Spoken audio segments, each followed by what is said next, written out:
C'est l'heure du journal sur RTC. Mesdames et messieurs, bienvenue. Sensibiliser les acteurs sur l'importance de la réduction des émissions de méthane dans le secteur des hydrocarbures. Tel est l'objectif du forum communautaire tenu à Saint-Louis. Cet événement initié par le leader éthique, gouvernance et stratégie pour l'Afrique, l'ex-Africa, en collaboration avec Énergie, s'inscrit dans le cadre de la lutte contre les effets du changement climatique dans le Nord. C'est un compte rendu signé Nassadio. L'importance de la réduction des émissions de méthane dans le secteur des hydrocarbures est une priorité dans la lutte contre le changement climatique. L'ex-Africa, en collaboration avec Énergie Aïe, sensibilise les acteurs. C'est-à-dire qu'à partir de ces plateformes qui exploitent, se dégage du méthane qui est un produit qui peut être dangereux et qui n'est pas négligé. C'est vrai, le taux d'émission de méthane du Sénégal était faible par rapport au taux mondial, mais ça c'est avant le début de l'exploitation. Ce qu'il faut faire, je pense, c'est ce que nous sommes en train de faire, c'est-à-dire que d'informer d'abord et de sensibiliser les acteurs qui sont directement concernés. Selon la responsable du programme Sénégal Énergie Aïe, des mesures doivent être prises à temps afin d'éviter les effets négatifs que le gaz à effet de serre peut provoquer. Que ça soit sur l'environnement et aussi avec les effets négatifs que cela peut avoir sur la santé humaine, en sus maintenant des pertes économiques énormes que cela peut générer. Et donc il est important et urgent pour les acteurs de la société civile et aussi les communautés d'être déjà conscientisés pour que des mesures puissent être prises par les décideurs. Une initiative magnifiée à sa juste valeur par l'ensemble des acteurs de pêche de Saint-Louis qui, à travers des échanges et de la projection, ont renforcé leurs capacités pour faire face à cette problématique. Et puis la contre-performance des apprenants du département de Bignona dans les écoles d'excellence du Sénégal et lors du concours national a incité les plus hautes autorités du département à prendre des mesures. En effet, le chef de l'exécutif départemental a présidé le forum de l'éducation et de la formation afin de procéder à un diagnostic approfondi en vue d'apporter des solutions venues de tout le département. Les chefs d'établissement et les partenaires de l'école ont souligné plusieurs dysfonctionnements dans les apprentissages. C'est un compte rendu signé Jakaria Djidou.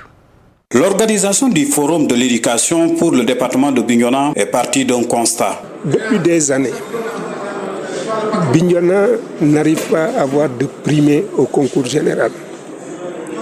Mais aussi, même les quelques candidats qu'on a eu pour les écoles d'excellence, on s'est rendu compte qu'au finish, on n'a pas eu dernier. Notre représentation au niveau des lycées est très faible, ce qui est un peu paradoxal. On a de très bons résultats au CFE, on a de très bons résultats au BFM, on a des résultats appréciables au niveau du bac, mais au niveau des concours nationaux, on n'arrive pas à se positionner. Donc c'était l'occasion pour nous de faire le point. Le chef de l'exécutif départemental exprime sa satisfaction en indiquant les priorités dans ces rencontres pareilles. Mais dans l'ensemble, on est satisfait, mais l'objet de la rencontre, c'était surtout de partager pour voir certains indicateurs, parfois qu'on ne développe pas beaucoup. Il y a des questionnements. Au sortir du forum, beaucoup de pistes de solutions pour redresser la barre. Et ce qui a été retenu, c'était très simple, de réfléchir sur une stratégie. Un comité restreint a été mis sur pied et ce comité va nous présenter dans les jours à venir une stratégie qui va nous permettre d'encadrer nos élèves. Pas seulement les élèves de Bignona et de Thionkessine, mais tous les élèves du département.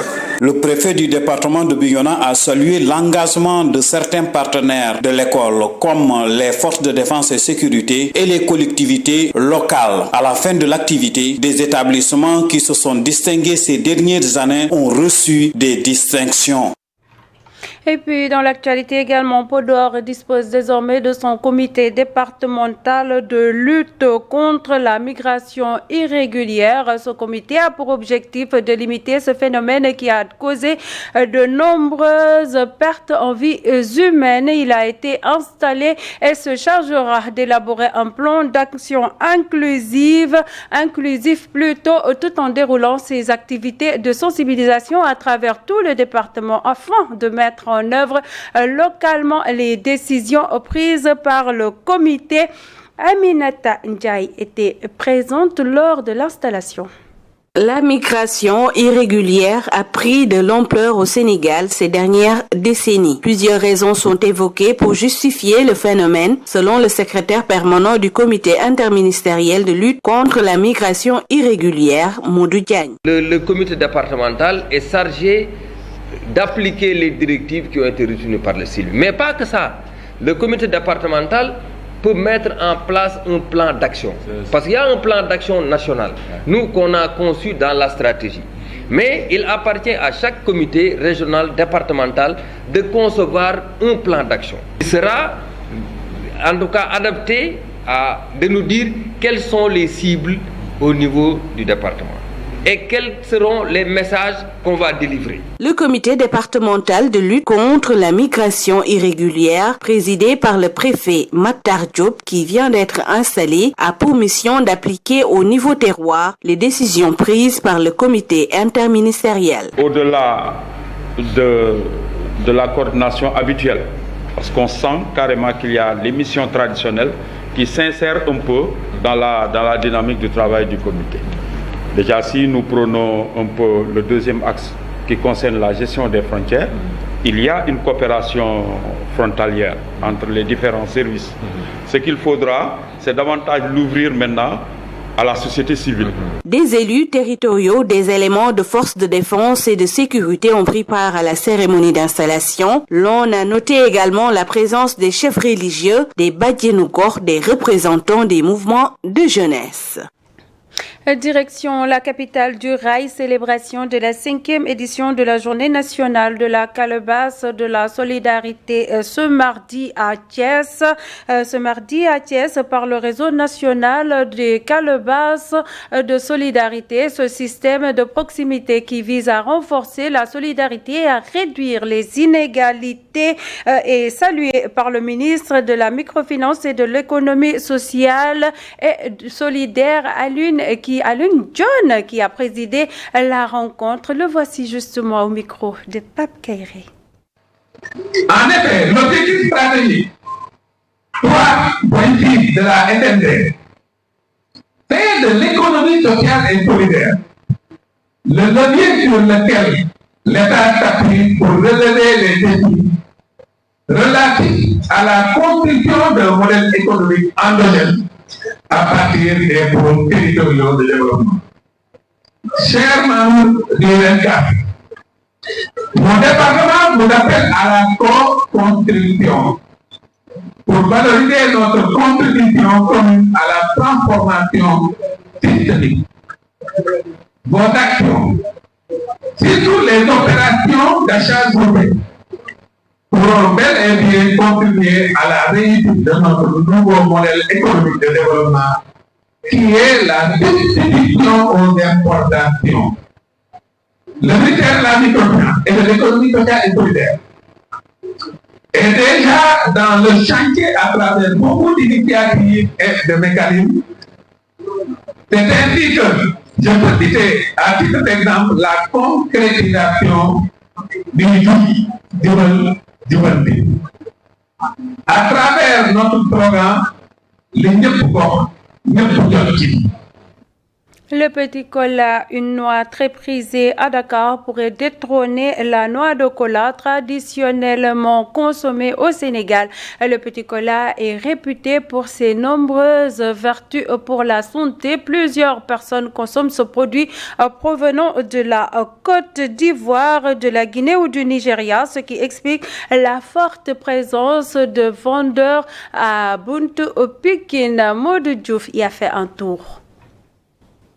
Le petit cola, ce fruit aigre doux, semblable à une noix, est très apprécié par de nombreux consommateurs. Il est connu pour ses attributs médicaux et ses prétendues vertus aphrodisiaques. Ces derniers temps, ce produit se vend en petits morceaux un peu partout dans la capitale. Moi, je le consomme depuis le bas âge jusqu'à présent. C'est un bon produit. Nous l'utilisons pour se soigner contre beaucoup de maladies, car c'est très bon pour la santé. Tous ceux qui consomment le petit cola sont épargnés par certaines maladies. C'est un bon produit pour la santé. Il soigne les maux de ventre et autres. À Buntu Pikine, de nombreuses personnes s'approvisionnent en petit cola. Selon une vendeuse, les hommes constituent une partie majeure de sa clientèle. La majorité de notre clientèle est composée d'hommes, car c'est eux qui le consomment le plus. Ils connaissent les bienfaits du petit cola.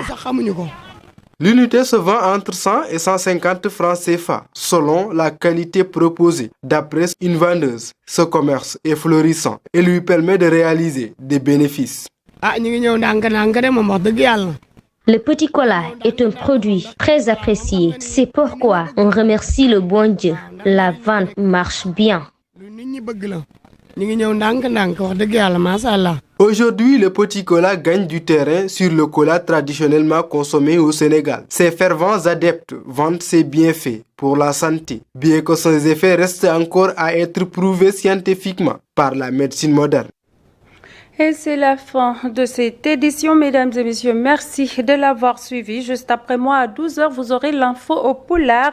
D'ici là, portez-vous bien et n'oubliez pas l'information continue sur www.uracsenegal.sn. Au revoir.